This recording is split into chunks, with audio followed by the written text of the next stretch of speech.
도산 12곡 8 태계 이황 선생이 지어놓은 이 글은 원래는 도산 12곡이라는 시조가 있단 말이야. 그 시조를 짓게 된 이유를 밝히는 거고, 발이라는 게 발문을 말하는 거야. 발문. 그러니까 시조를 짓고 글을 쓰게 된 이유에 대해서 먼저 적어놓은 게 발문이다. 그래서 도산 12곡 8이라는 제목의 글을 오늘 할 거야. 본문 봐봐. 도산 12곡은 도산 노인이 지은 것이다. 도산 노인 밑줄 쳐볼까? 이건 자기 자신을 객관적으로 자기가 도산 노인이라고 부른 거야. 원래는 도산 12곡은 내가 지은 것이다 이렇게 해야 되는데, 도산 노인이라고 퇴계 이황이 자기를 객관화시켜서 표현한 거다. 노인이 이 곡을 지은 것은 무엇 때문인가? 그냥 주관적인 게 아니라 객관적으로 얘기하고 있어 지금. 자, 그럼 이유를 볼까? 우리 동방의 노래는, 동방이라는 게 원래 우리나라를 말하는 거고, 노래라는 게 여기서는 시가를 말하는 거야. 뒤에 나오지만 한림별곡이나 육가에 대한 이야기를 할 거거든. 걔네들은 먼저 있던 노래인데, 시가인데 안 좋아. 그러면 이 지금 도산노인 퇴계 이황이 이 도산 12곡 발에서 얘기하고자 하는 우리의 노래의 참 의미는 뭐냐면, 효용론적 관점에서 봤을 때 독자들이 읽을 만한 게 무언가를 얘기하는 거야. 그래서 한림별곡은 별 볼 일 없다. 좀 이따가 왜 그런지 자세하게 설명할 거고, 육가라는 시가도 독자 입장에서 별로 가치가 없다. 효용론적 관점에서 비평할 거야. 그리고 도산 12곡은 그거에 비해서 훨씬 필요하다라는 독자의 효용론에서 긍정적으로 자기 글을 자기가 평가할 거야. 이제 봐봐. 그래서 동방의 노래는, 우리나라의 시가는 대부분 음란하여 좋게 말할 것이 없다. 그러면 당시의 노래들이, 시가들이 음란하다고.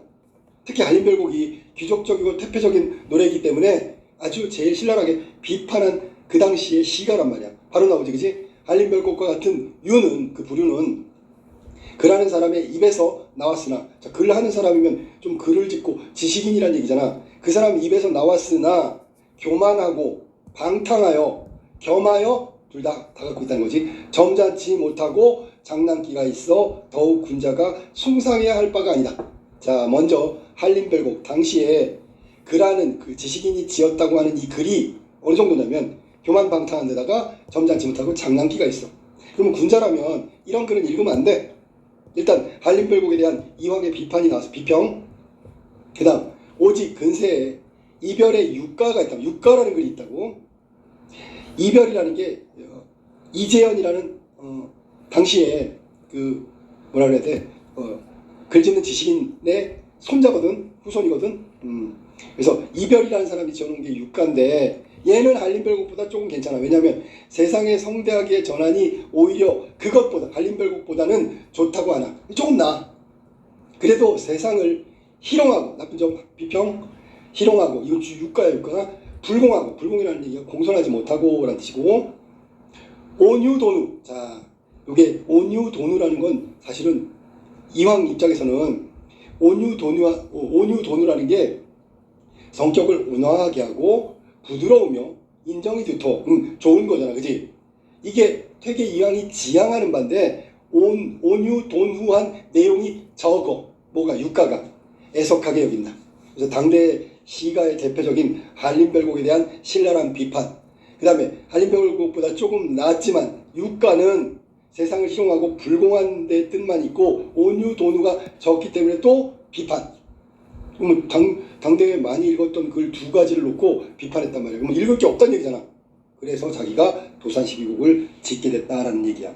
그래서 여기까지가 당대 그 우리나라 시가에 대한 비판을 했는데, 아울러 이 비판 속에는 도산 12곡을 짓는 이유가 담겨져 있단 말이야. 자, 그럼 볼까? 노인은 평소 음률을 알지는 못하나, 노래는 잘 몰라. 그래도 세속의 음악은 듣기를 싫어하였다. 자, 평소에 음률을, 노래를 알지는 못하나 세속, 그러니까 지금 유행하는 것들은 또 듣기가 싫어. 한가히 살면서 병을 돌보는 여가에 무릇 정성에 감동이 있는 것. 걸음 꼽을래? 정성에 감동이 있는 것. 그러면 이거는 감동적인 것을 말하는 거잖아. 매양시로 나타내었다. 그러나 지금의 시는, 자, 이제 그 당시의 시가에 대한 얘기야. 옛날의 시는 우리말로 지어놓은 시지. 지금의 시는 한시를 흉내낸 거고, 옛날의 시와는 달라서 읊을 수는 있어. 한시는 음성률이니까 그 한시의 음을 살려서 읊을 수는 있어. 근데 노래는 하지 못한다. 옛날의 시는 우리는 말로 지은 시는 노래를 했었는데 지금 짓는 한시는 노래를 하지 못한다고. 만약 노래를 하려면 반드시 시속말로 엮어야 되는 시속 문제 쳐볼까? 이건 우리말이야. 왜냐면 우리말은 우리말로 지은 시는 노래를 할 수 있다 그랬으니까. 그럼 노래하려면 우리말로 지어야 되는데 그걸 시속말이라고 한다. 대개 나라의 풍속에 음절이 그렇게 하지 않을 수 없는 것이다. 그렇게 할 수밖에 없어. 나라의 풍속이 음절이라는 게 그 노래 곡조를 말하는 거야. 그래서 음절, 곡조가 그렇게 하지 않을 수 없는 것이다. 하지 않으니까 그렇게 할 수밖에 없는 거지. 그래서 내가 일찍이 이 노래를 모방하여 도산 6곡이라는 것을 지은 것이 둘이니 6곡이 둘이니까 12곡이 되겠지. 자, 그러면 여기 이 시의 노래가 뭐냐면 아까 나왔던 육가란 말이야. 육가. 6개의 시, 그 육가를 둘이나 지었으니까 12곡이 됐고요. 그러면 도산 12곡은 이별의 육가를 모방한 거지, 그지? 그래갖고 그 하나는 뜻을 말한다. 뜻은 앞부분에 언지라고 해서 뜻을 말하는 거. 자연과 버타는 바람직한 자세. 이게 앞에 6곡, 도산 12곡의 6곡, 1수부터 6수까지가 언지. 그게 뜻을 말하는 거고, 또 하나는 학문을 말하는 거다. 이건 뒤쪽에 후육곡이라고 하는데 언학. 그래서 언지와 언학 합치면 도산 12곡이 된다고. 앞에 언지는 자연과 버타는 바람직한 자세, 뒤에 언학은 학문을 추구하는 바람직한 자세. 그래서 전 6곡, 후 6곡 합치니까 12곡이 되는 거지. 이별의 육가를 모방했다 그래서 이 노래 도산 12곡 아이들로 하여금 조석으로 아침 저녁으로 익혀서 노래하게 하여 안석이라는 게 원래 몸을 기대는 것을 말하는, 편안하게 앉는 걸 말하는 거야. 그래서 여기서는 안석에 기대어 듣기도 하고, 그러니까 아침 저녁으로 노래하면서 시조를 이렇게 읊는 거지. 듣기도 하고, 또한 아이들이 스스로 노래하고 춤추고 뛰기도 하게 한다면 거의, 자, 걸음고 볼까? 비루한 마음을 씻어버리고 감화되어 분발하고 마음이 활락해져서 노래하는 자와 듣는 자가 서로 유익함이 있을 것. 걸어 닫고. 이게 도산 12곡을 아침 저녁으로 노래하고 들으면서 얻을 수 있는 가치와 효과란 말이야. 그래서 여기 지금 비루한 마음이라는 게 원래 너절하고 더러운 걸 비루하다고 하는데 그 더러운 마음을 씻어버리고, 그 다음에 자연을 버타는 바른 자세, 공부하는 바른 자세, 이게 감동해가지고 더 열심히 공부하고, 활락이라는 게 원래 이건 인조이를 말하는 거야. 즐기는 거야. 즐김으로써 노래하는 자하고 듣는 자가 서로 이익이 있을 거다. 이건 도산 12곡의 가치란 말이야. 그래서 지었다는 얘기가 되겠지, 그지? 그러나 나의 처신이 잘못 정말로 세상과 맞지 않으니 이 같은 한가한 일이 뭐야? 여기서 도산 12곡을 지었단 말이야. 혹시나 말썽을 일으키는 단서가 될지는 알 수 없고, 그러니까 왜 말썽일까? 왜냐면 그 당시에 유행하던 게 관림별곡, 육가 같은 것들인데 그거 신랄하게 비판했잖아. 이것 때문에 문제가 될 수도 있다는 얘기지. 단서가 됐는지 알 수는 없지만 또 이 곡조가 도산 12곡 노래 곡조가 들어가며, 왜냐면 우리말로 지었으니까 음절에 화합할지 그렇지 않을지 스스로 믿지 못하기 때문에 당분간 한 부를 써서 상자에 넣어놓고, 그러니까 결국은 앞에서 얘기했던 게 뭐냐면 이 여기 자기가 뭐라 했냐면 노인은 평소 음률을 알지 못한다 그랬잖아. 그러니까 알지 못하는데 내가 내 식대로 적어놨단 말이야. 노래처럼. 이게 근데 잘 적었는지 못 적었는지 모른단 말이야. 그러니까 스스로 믿지를 못하니까 여기 노래를 지어가지고 어떻게 했어? 여기다가 한 부를 써가지고 상자에 넣어놓고 때때로 꺼내가지고 스스로 반성해보고 또 훗날 다시 또 열람해보는 자의 취사선택, 좋은 것만 고르고 나쁜 건 버리겠지. 취사선택 기다릴 뿐이다. 그러면 생각해봐. 이 노래 같은 걸 지어가지고 아까 얘기했듯이 그 비루한 마음을 씻어버리고 감화해서 분발하고 뭐 즐겁게 즐기고 유익함을 얻어. 그래서 지어놓은 건데 이게 제대로 지었는지 맞는지 잘 모르겠단 말이야. 그러니까 한 부만 써가지고 상자에 넣고 나중에 사람들이 그거 보면서 잘 지은 거는 선택을 할 거고 못 지은 건 버릴 거 아니야. 그게 취사 선택이니까.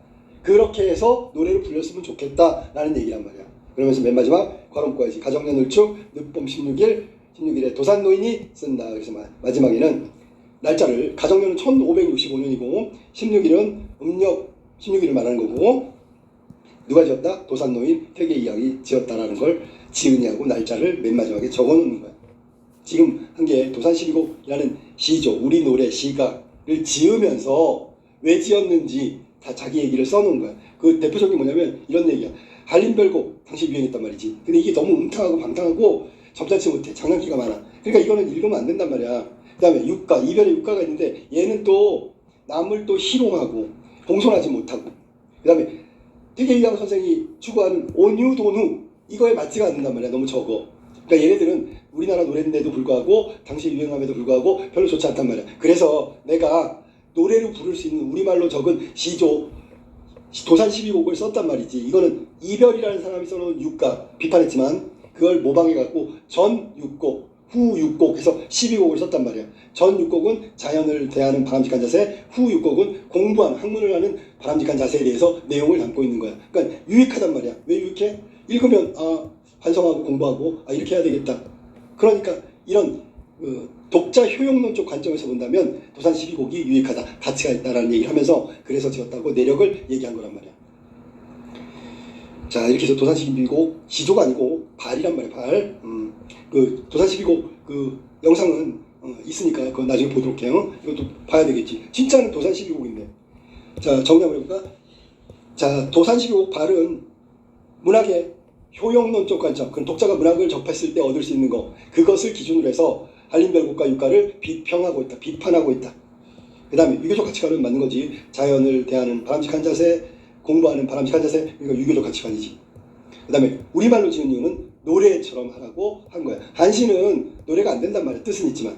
그래서 우리말로 되어 있는 도산 12곡을 지었다 라고 얘기한 거야. 그러면서 도산 12곡의 가치는 아까 얘기했던 비로한 마음을 씻어낸다는 얘기가 마음을 감화하고 활악하고 듣는 사람, 노래하는 사람 모두 유익하기 때문에 가치가 있다라고 이야기한 거다.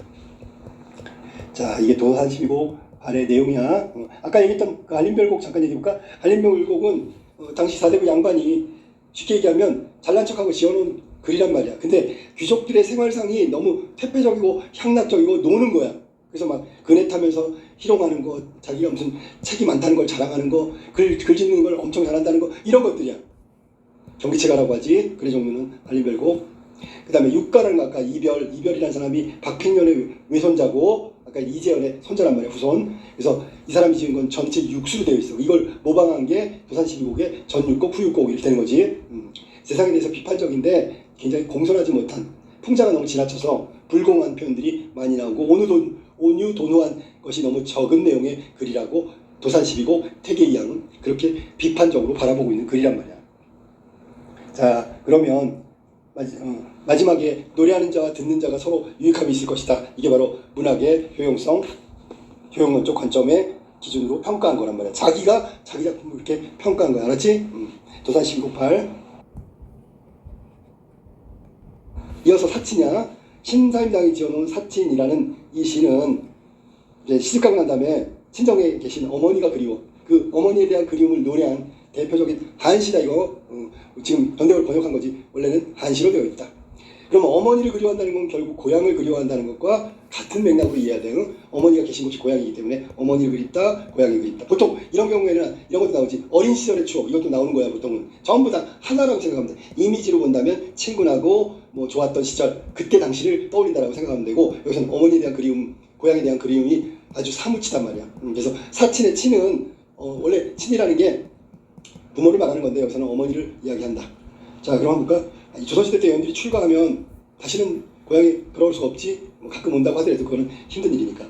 그래서 가지 못하는 고향에 계신 어머니 그리움을 절절하게 노래한 사친 한번 볼까? 천리길 고향은, 천리라는 게 정수적 거리, 아주 멀다라는 뜻이고, 고향은 첩첩 의태원되게 가로막혀 있다. 혹은 아무리 첩이라, 우리가 그림 그릴 때 산과 산이 겹치는 게 첩이거든. 첩첩이니까 두 번 겹쳤어. 아니, 그러니까 여기서 고향까지 가는 길이 험난하다, 멀다, 심리적 거리감, 정서적 거리감을 이야기한 거다. 가고 싶어도 못 가는 거지. 그 다음에 가고픈 마음에 밤마다 꿈속에 찾아가네. 꿈은 뭐야? 꿈은 뭐지? 그러면 고향을 찾아갈 수 있는 통로쯤 되겠지. 가고픈 마음, 아예 나와버렸어. 어머니가 계신 고향에 가고픈 마음이고, 이거를 우리가 저번에 나왔던 걸로 얘기하면 한시의 형식 중에 사단 구성이 수함경미라고 있어요. 수함경미. 근데 여기는 4단이 아니라 3단 구성이야. 그러니까 수하고 미는 있지만 중간이 함경이 합쳐져 있어. 자, 1행부터 2행까지는 고향에 대한 그림을 얘기했고 지금 얘기했던 거고, 그 다음에 한성정 동그라미 치고, 가에는 하늘과 물속에 달이 걸려 있고, 경포대 동그라미, 앞에는 한 줄기 바람이 오네. 그럼 동그라미 친 한성정과 경포대는 모두 고향에 있는 것들이지. 고향을 떠올리는 거지. 떠올릴 때 한성정 정자고, 경포대 대 누각이지. 그래서 한송정과 경포대는 고향인 강릉의 특징을 드러내는 소재들이고, 요 두 줄 삼행사행은 대구법이지. 한송정가에는 경포대 앞에는 이게 짝이 됐다는 얘기지. 대구법. 그 다음에 여기 지금 현대어로 하니까 길이가 좀 다르지만 한시는 딱 글자 수가 일정하기 때문에 대구법이 정확하다.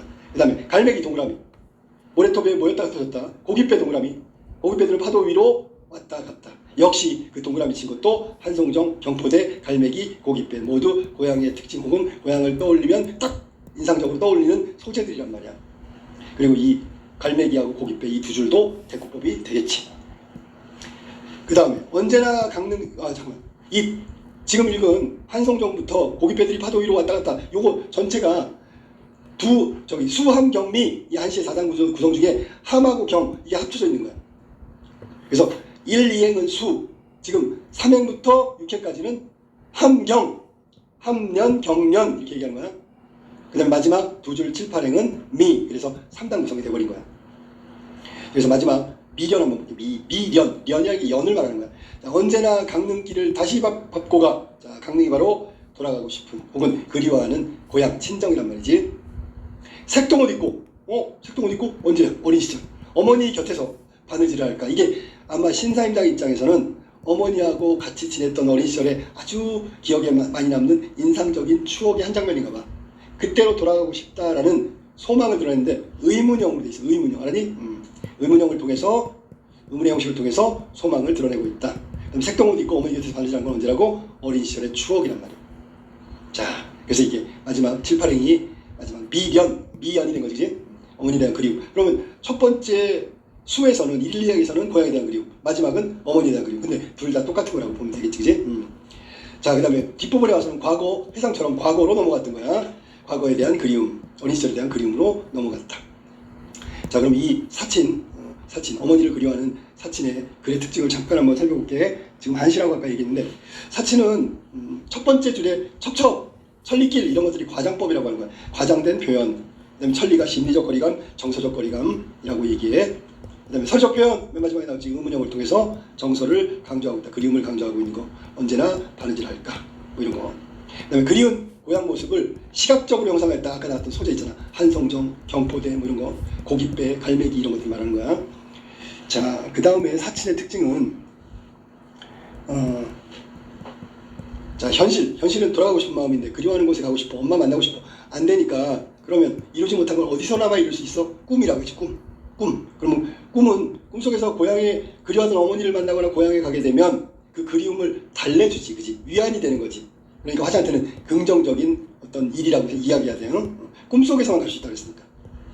그 다음에 강릉을 떠올리는 건 아까 여러 가지 한송정, 경포대, 갈매기, 고깃배 뭐 여러 가지 나왔어. 달도 있고요. 달이 있잖아. 호수에도 있고 바다에도 비치고 뭐 그런 거 나오지, 그지? 그림의 정서를 그런 식으로 자연물을 통해서 드러내고 있다. 그럼 맞는 거고, 색동옷 입고 바느질했던 건 어린 시절의 기억이고, 그 얘기 왜 했어? 아, 그때로 가고 싶다. 소망을 강조하고 있는 거지. 자, 이게 신사임당의 사친이라는 한시였고, 그 다음에 이단명이라는 사람이 지은 산호친곡. 자, 요거는 그냥 고전 시간에 자주 나오는 유배지에서 화자가 고향을 그리워하고 고향에 계신 늙으신 어머님을 그리워하는 내용. 역시 똑같은 내용의 정서를 갖고 있는 연시조다. 시조야 이건. 산호, 친곡. 노친이란 말이 늙은 어머니, 산은 생각한다 라는 얘기고, 이 화자가 즉 이단명이라는 사람이 유배지에 있었기 때문에 더더욱 어머니, 고향이 그리웠던 것 같아. 자, 일수 한번 볼까? 범은 오고 또 오고, 풀은 푸르고 또 푸르니. 그러면 일단은 딱 보면 대구법이 썼었잖아. 근데 문제는 여기서는 뭐가 오고 푸르고 이거 반복이라고 했대. 반복도 있고요, 대구법도 있고요. 뭐 그 다음에 여기 지금 뭐뭐 오고 뭐뭐 아니 뭐 이런 식으로 한다면 유사한 통사 구조가 반복되고 있다라고 생각하면 돼. 범은 오고 또 오고, 이건 변함없이 계절은 순환하는 거지. 풀은 푸르고 또 푸르고, 이것도 역시 마찬가지야. 그러면 얘는 계속 반복된다는 거잖아. 봄이 갔다가 또 봄이 오고, 풀이 누렇게 떴다가 다시 푸르고 이런 거지. 근데 화자는 변화가 없죠. 그대로잖아. 유배지에서 가지 못하는 게 이 상황이 그대로 유지된다는 얘기. 나도 이 봄 오고 잎을 푸르기 같이, 그러니까 비유적으로 표현했는데 풀이나 봄처럼 이런 얘기고, 어느 날 고향에 돌아가 늙으신 어머니를 배우려뇨. 뵐 수 있겠는가 하면서 끝났단 말이야. 그래서 화자가 그리워하는 건 노모였네. 노모. 늙으신 어머니. 자, 일수는 뭐 특별한 거 없어. 자신의 처지는 봄과 풀하고 대조됐다, 대비돼 있다라는 얘기가 중요한 내용이고, 노모가 그립다, 만나고 싶다, 그런 얘기야. 이 육수로 갈게. 기러기 아니나니 편지를 네 전하리. 자, 기러기는 이건 소식을 전하고 편지를 전하는 자연물증으로 설정돼 있어. 기러기 아니 날라가니, 날라가야지 내 편지를 전할 텐데 편지를 누가 전할 수 있겠는가? 아무도 못 전하지요. 그러니까 보통 유배지는 첩첩산중 골짜기 아니면 저 섬 같은 데 유배되잖아. 그러니까 왔다 갔다 할 수 없는데 기러기가 그나마 소식을 전하는데 날지를 않으니까 누가 편지를 전할 수 있겠는가? 편지는 소식이겠지. 시름이 가득하니 꾸민들 이룰 손가 못 이루지요. 시름이 너무 많아. 꾸맨들 꾸민들 이룰 손가 이룰 수 없지요. 서리적 표현이야. 꿈도 못 이룬다. 여기서 꿈이라는 게 소망인데 노모를 뵙는 거겠지, 그지? 매일의 놓친 얼굴이 눈에서 삼삼하야라. 떠오른단 말이야. 삼삼하다는 얘기는 원래 오히려 뚜렷하게 분명하게 보인다 그런 얘기야. 매일매일 늙으신 어머니의 얼굴이 눈앞에서 막 아른거린다. 이 말은 보고 싶다도 되고, 놓친 늙으신 어머니가 지금 잘 계신지 걱정도 되고요. 뭐 이런 노모에 대한 걱정도 있고요. 그리움도 있고요. 그러니까 한시도 떠나지 않으니까 눈앞에 삼삼한 거지. 그리움이 첫 번째고 두 번째는 걱정이야. 자, 이게 육수 내용이고 어머니를 벗어나지 못하겠다. 그 다음에 11수 하늘이 높으시나 낮은 데를 들으시니. 잠깐만. 하늘은 누구냐면 임금을 말하는 거야. 하늘이 높으시나 낮은 데, 낮은 데는 누구야? 여기서는 구체적으로 하면 유배지 같은 데 보내진 자신과 같은 현실. 1월이 가까우셔. 1월은 해와 달이니까 이것 역시 임금이겠고, 하토, 이게 낮은 데를 말하는 거지. 여기 낮은 땅이니까, 흙이 낮은 흙이니까 아래 사람을 말하는 거지. 비추시니, 자, 그럼 두 가지는 대구법이야. 하늘이 높으시나 1월이 가까우셔. 낮은 데를 들으시네. 하토에 비추시니. 이게 다 대구 짝이 있는 대구법이다. 1월 하늘은 임금을 말하는 거고, 낮은 데 하토는 현실에 처해 있는, 낮은 곳에 있는 화자의 현실을 말하는 거다. 아모라타, 아무튼 우리 모자지정, 어머니와 아들이 그리워하는 이 마음을 살피실 제 없사오랴. 살필 날이 오겠지. 서리적 표현이네, 그지? 아모라타라고 했는데, 어떻든 간에 아무튼 간에 우리 모자지정, 내가 어머니를 그리워하고 어머니가 내 걱정하는 이 모자 간의 이 감정, 정서를 살피실 때 없사오랴. 살필 때가 없겠느냐? 있겠지. 언젠가는 만나게 해주시겠지. 왜? 낮은 데를 들으시고 하토를 비춰주시니까. 이해됐니? 무슨 말인지? 그러니까 언젠가는 하늘과 1월 임금께서 내 간절한 그리움을 풀어주시겠지, 살펴주시겠지 하면서 끝난 거야. 그냥 어렵지 않은 연시조고요. 자, 그럼 지금 한 게 산호친곡이지? 산호친곡의 특징을 볼까? 첫 번째가 뭐냐면 대조다, 대조. 봄하고 풀은 이렇게 오고 또 오고 푸르고 또 푸른데, 반대로 나는 그러지 못하고 있다. 유배지에 갇혀서 그리워하는 어머니도 못 보고 항상 여기 갇혀있다. 뭐 이런 얘기를 하고 싶은 거야. 그 다음에 아까도 얘기했지만 유사한 통사구조가 오고 또 오고 푸르고 또 푸르니, 뭐뭐하고 또 뭐뭐하니, 이런 유사한 통사구조가 반복되는데, 이런 통사구조의 반복은 운율 형성을 하죠. 운율 형성. 그 다음에 설적 표현 중간에 나왔으니까 두세 개 나왔으니까 확인하면 되고, 그럼 설적 표현 두세 번이 나왔다는 건 자주 나왔다는 얘기야. 그 다음에 꾸민들 이룰 손가라고 하는데, 꾸민들 이룰 손가, 꿈도 못 이룬다는 얘기는 잠을 못 잔다라고 해석하는 게 가장 가깝게 해석할 수 있겠네. 꾸민들 이룰 손가, 꿈도 못 이뤄. 그럼 잠을 못 자니까 꿈을 못 이루죠. 시름이 많아서. 시름이 가득하여 꾸민들 이룰 손가, 잠도 못 자고 있다. 그 다음에 하늘과 1월은 임금이라고 얘기했고, 그 다음에 낮은 데 하토, 이건 화자의 처지인데 여기까지 살펴주실 거를 기대하고 있다는 얘기는 실현하기를 간절히 바라고 있는데, 임금이 낮은 데 하토 다 살피고 비추신다는 것은 결국 비출 날이 있고 낮은 데를 살필 날이 있겠지. 그러면 그날이 어머니와 만나는 날, 모자지정을 풀 수 있는 날이 되겠지 라는 뜻이 알았니? 그 다음에 여기서 지금 화자에게 절망감이나 암담함을 주는 소재가 있는데 바로 기러기죠. 기러기는 여기서는 뭐 비둘기가 전서구라고 하는데, 편지 묶어가지고 날리는 게 전서구인데, 그런 식으로 기러기가 소식, 편지를 전해주는 역할을 하는데, 날아야지. 날지 않으면 그걸 할 수 없는데, 날지 않고 있으니까 좌절감을 주는 대상은 바로 기러기다. 1번 문제, 가의 도산노인. 아까도 얘기했지만 도산노인은 퇴계 이황이 자기를 객관적으로 지칭하고 있는 거야. 도산노인의 생각으로 적절하지 않은 것은 1번, 동방의 노래 중에는 만족스럽지 못한 것이 많다. 당시 유행하던 글 중에서는 한림별곡 육가 같은 경우가 특히 그렇고, 얘네들은 만족스럽지 못한 것이 많다는 거에 포함되겠지. 이건 맞는 내용이고, 2번, 시 중에는 읊을 수는 있지만 이게 한시를 말하는 거고, 노래할 수 없는 것도 있다. 한시를 말한다. 그래서 옛날의 것이 우리말로 적은 것이 노래가 가능하다라고 얘기했어. 이것도 맞는 거고. 3번 마음속에 비루함을 씻어내고 이건 도산 12곡의 가치 중에 하나지. 유익하다. 4번 군자는 부적절한 내용과 주제를 가진 노래를 불러서는 안 된다. 구절로 하면 군자가 숭상할 것이 못 된다라고 얘기한 부분이 나오거든. 그 부분이랑 일치한다. 정답 5번이 틀렸네. 다른 사람의 노래를 모방해. 아니 도산 12곡도 이별의 육가를 모방하면 감화시키지 못한다고. 도산 12곡은 감화시킨다고 얘기했어. 정답은 5번이고 말이 안 되는 얘기다. 2번 한번 볼까? 다의 표현상의 특징에 적절하지 않은 것. 아까 나왔던 산호침곡에 관한 얘기야. 표현상의 특징을 물어보는 문제지, 그지? 자, 1번부터 볼까? 유사한 구조의 시국, 뭐지? 오고 또 오고, 푸르고 또 푸르니, 이런 부분들이 음악성도, 운율도 형성하는 동시에 당연히 유사한 구조가 반복됐으니까 그런 거지. 맞았고. 2번, 여러 가지 의문형 표현, 이게 서리법이라고 하고 두세 번 나왔단 말이야. 그러니까 자주 나왔다고 보는 거야. 심리를 드러낸다. 그다음 맞았고. 3번, 일정한 음보를 반복하여. 이거는 시조니까 상음보 반복이라고 얘기하는 거야. 그 다음에 4번, 우리말 형용사를 활용하여 화자의 심리 상태를 나타내고 있다. 우리말의 형용사를 써. 우리 그러면 이거에 해당되는 건 시름이 가득하니 눈에 삼삼하여라. 이게 다 우리말이고 시름이 가득하다. 걱정이 많다. 눈에 삼삼하다. 자꾸 떠오른다. 뚜렷하게 뭐 이런 얘기를 하고 있으니까 심리를 드러내고 있다. 맞았지. 자, 정답이 이것도 5번이네. 점층적 표현을 통해 화자의 인식이 확대되는 양상을 표현하고 있다. 아니, 처음부터 끝까지 그리움의 대상은 어머니고요. 점층적 표현은 없단 말이에요. 그리움은 처음부터 끝까지 그리움인데 점점 깊어갑니까? 깊어가. 그것만 심화됐다 이렇게 얘기할 수 있는 거야. 그리움이 점점 보고 싶어지는 게 깊어진다. 이건 맞았는데 그거에 대한 표현이 점층적으로 이루어지면 아니란 말이야. 정답은 5번이 잘못된 해석이다. 자, 3번을 볼까? 가의 도산 노인 관점에서 나다를 평가하래.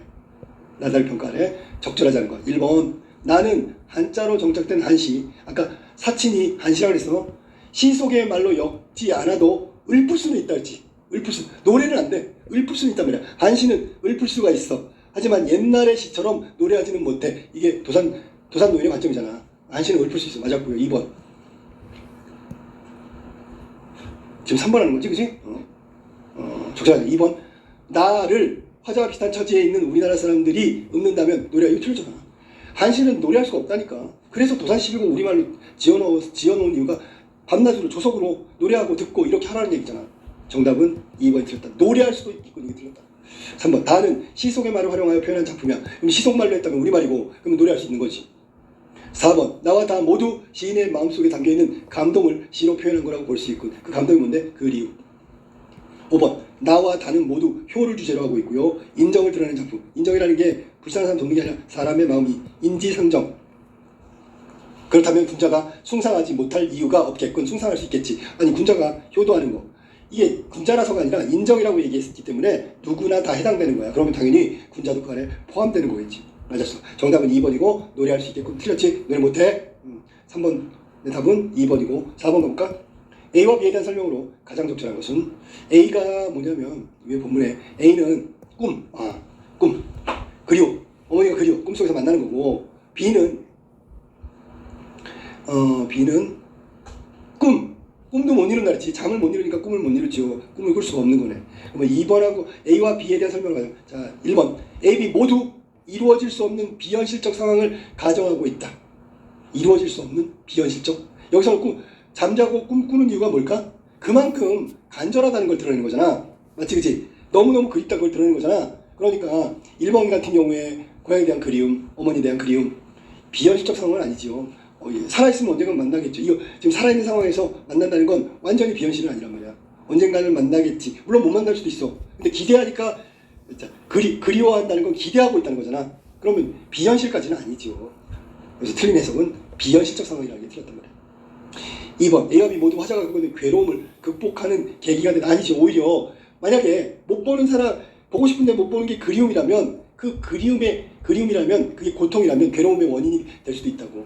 알았지? 근데 극복하는 이건 아니라고. 오히려 그리워해서 지금 고통은 아니지만 그리워해서 힘든 상황이란 말이지. 근데 무슨 그리워서 힘든 건데 그리움이 괴로움을 극복한다. 이것도 아니고 해석 틀렸지. 3번. A는 환상적인 가공의 상황, B는 비극적인 현실의 상황을 형상하고 있다. 자, 3번 같은 경우에 봐봐. B에서는 시름이 많아서 잠을 못 이룬다고 얘기했지, 그치? 응? 싫은 거라서 잠을 못 이룬다고. 그게 꿈에서 만날 수 없는 거잖아. 비극적인 현실 상황을 형상하고 있다. 그 다음에 A는 환상적인 가공이 아니잖아. 이것도 꿈을 꿔서 간절하면 만날 수 있는 상황이잖아. 무슨 말인지 알겠어? 그러니까 틀렸단 말이야. 그 다음에 4번 A는 화자의 그리움을 드러내는 역할. 그치? 그리우니까 꿈을 꾸고 만나는 거. B는 화자의 괴로움. 꿈에서나 만나고 싶은데 만날 수도 없어. 왜? 잠을 못 이루니까 꿈을 꿀 수가 없으니까. 꿈에서조차 못 만나. 괴로움을 드러내는 거지. 정답은 그래서 4번이 정답이야. 그 다음에 5번 A는 화자의 그리워하는 공간 대상은 어머니지, 그지? B는 화자가 그리워하고 있는 대상 역시 늙으신 어머니 노모란 말이야. 정답은 4번이라고 하는 게 해석이 맞다. 알았지? 자, 그 다음에 5번으로 가볼까? 기억부터 미움에 대한 이해로 적절하지 않은 것은 기억부터 볼까? 기억이 어디냐면 천리길, 과장, 첩첩, 과장이라고 얘기해서 정서적 거리가. B는 갈매기, 고향을 떠올리는 소재. 그 다음에 디귿, 색동옷 입고 어머니 곁에서 받은 집, 어린 시절의 추억, 그때가 그립다, 그때로 돌아가고 싶다, 어머니 그립다, 어머니 만나고 싶다, 뭐 이런 얘기야. 리을, 봄은 또 오고 푸른 푸르고, 이것도 화자가 대비되는 걸 말하는 거고. 마지막 아무튼 간에 우리 모자 지정을 살필 때가 없겠느냐, 살펴서 만나게 해주실 때가 오겠지라는 얘기야. 자, 그럼 5번의 해석 중에서 틀린 거 1번 과장된 표현 맞지, 그지? 첩첩이란 말, 천리, 거리감을 나타내는 시어도 나오지요. 맞았고. 2번 물할체 경지를 틀렸다. 물할체는 화자와 자연과 하나가 되는 것을 말하지, 인간과 자연의 하나가 된 경지를 말하는데, 얘네들은 모두 정서적인 시들이지 뭐 자연 속에 살아가는 만족감 이런 것들을 노래한 자연 친화적인 시가 아니란 말이야. 2번이 틀렸어. 디귿, 대상과 공유했던 경험, 이게 색동옷 입고 어린 시절 반지라는 거니까 맞았고요. 그때로 돌아가고 싶다 맞았고. 4번 리을, 화자의 바람, 소망이 드러내기 위해서 변하지 않는 자연의 섭리를 제시하고 있다. 자, 리을이 뭐냐면 위에서 보면 리을이 봄은 오고 또 오고 푸른 푸르고 또 푸르다. 자, 이 리을이 하는 해석은 변하지 않는 자연 섭리를 말하는 거고 화자와 대비된다 라고 얘기하면 돼. 5번 영탄적 표현을 통해 화자의 소망이 이루어질 것이라는 기대를 드러내고 있다. 영탄적 표현 어디 있나 볼까? 영탄적 표현이 암호탁, 이것도 영탄이야. 감탄사라고 보면 맨 끝에 업사오랴 리 물음표고, 이거는 이제 서리적 표현이라고 보면 된다. 그래서 영탄적 표현을 통해 어쨌든 간에 아무튼 간에 어떻게든 간에 뭐 이렇게 한다면 영탄법이 되겠지. 소망은 노모를 만나는 거니까. 정답은 2번이 틀렸고 물화일체는 전혀 관련 없는 시다. 자, 그 다음에 6번 보기를 바탕으로 나다를 이해한 거다. 신사임당 사친, 이단명의 산산호친곡, 화자가 느끼는 그리움의 정서를 형성하고 있다. 이게 이제 서정시기 때문에 그래. 두 작품의 각각 혼인을 통해서 출가 외인이 된 여성, 이거는 신사임당의 사친, 귀양가에 있는 남성, 이거는 이단명의 산호친곡. 특정한 장소에 있는 그림, 특정한 장소가 어디야? 시집가서 시댁에서 친정을 그리워하는 거고, 산호친곡은 유배지에서 고향에 계신 어머니를 그리워하는 거란 말이지. 두 화자가 느끼는 그리움은 모두 그들이 처한 외부적 상황, 가고 싶은데 갈 수 없는 시집살이, 가고 싶은데 갈 수 없는 유배 생활, 개인적 소망 사이, 개인적 소망이라는 건 엄마 만나는 거겠지, 어머니를 만나는 거. 괴리, 자, 상황하고 만나고 싶은 거하고 이게 너무 거리감이 있어, 불가능해. 그래서 그리움이 더 간절하겠지. 이들은 이러한 상황에 순응하면서 시집살이 견뎌내고 유배지를 견뎌내면서 여러 가지 자연물, 아까 나한테 자연물 많이 나오지, 그치? 무슨 기러기도 나왔었고 풀도 나오고 뭐 이런 거, 그들이 겪어야만 했던 그림과 간절한 소망을 드러내고 있다. 적절하지 않으면 1번 나의 화자가 가고픈 마음, 자, 시친정의 가고픈 마음을 가지게 된 것은 오늘날 같이 친정 고향을 자유롭게 방문하기 어려웠으니까, 그 당시에는 그랬으니까 더 가고 싶겠다, 더 그리웠겠다. 이해되지? 설명되지? 2번 다여자가 1월 하토에 비춘다는 표현을 통해서 임금이 자기 계신 유배지, 하토가 유배지라고 하면 되겠네, 언젠가 비추실 거다, 살피실 거다 라는 얘기는 낙관적 전망을 기대하고 있다. 맞았고요. 3번 나에서 강릉, 이건 고향이고 친정이고, 어머니를 다시 만나고 싶다는 소망, 다에서는 고향, 노모, 늙으신 어머니를 만나고 싶다는 소망. 맞았어. 자, 4번 달과 바람은 화자의 그리움을 위안하는 역할이고, 다의 기러기와 하늘은 화자의 그리움을 심화시키는 작물이다. 여기 딱 나오는 게 틀린 게 기러기지. 기러기는 소식을 전하는데 날지를 않는다는 얘기는 절망적 상황이잖아. 그리움을 심화시킨다? 뭐 그렇게 해석하는 것보다는 소식을 알 수 없다는 건 절망이죠, 절망. 그지? 그렇다면 여기서 앞에 부분 달하고 바람은 뭐야? 그러면 이게 지금 가지 못하는 상황이고, 그럼 어머니에 대한 그리움을, 어머니에 대한 화자의 그리움을 위안하기도 하면서 동시에 그리움을 심화시키는 거지. 자, 고향에 가면 달이 있고 바람이 분대. 그러면 그거 생각하면서 잠시나마 고향 생각했는데 위로가 돼. 그런데 못 가잖아. 그럼 그리움이 더 심화되지. 두 가지 다라고. 근데 기러기는 노모의 소식을 전하거나 알 수 없는 상황이기 때문에 그리움에 심화시키는 게 아니라 오히려 절망감을 불러일으키겠지. 그래서 4번이 틀렸단 말이야. 알았어? 그 다음에 5번 볼까? 5번 나의 언제나 다의 어느 날 외부 상황과 개인의 소망 사이에 괴리가 해소되기 어렵다는 거 여기서 말하고 있는 거니까 맞았죠, 해석이. 정답은 4번이 틀린 거고 5번 같은 경우에 언제나 어느 날 언제나 기억할 수 없네. 어느 날 언젠가는 뭐 이런 거지. 이게 지금 당장 가고 싶은데 앞으로 어떻게 될지 몰라. 안 될 것 같아. 라는 걸 의미하는 게 언제나 어느 날. 정답은 4번이 정답이다.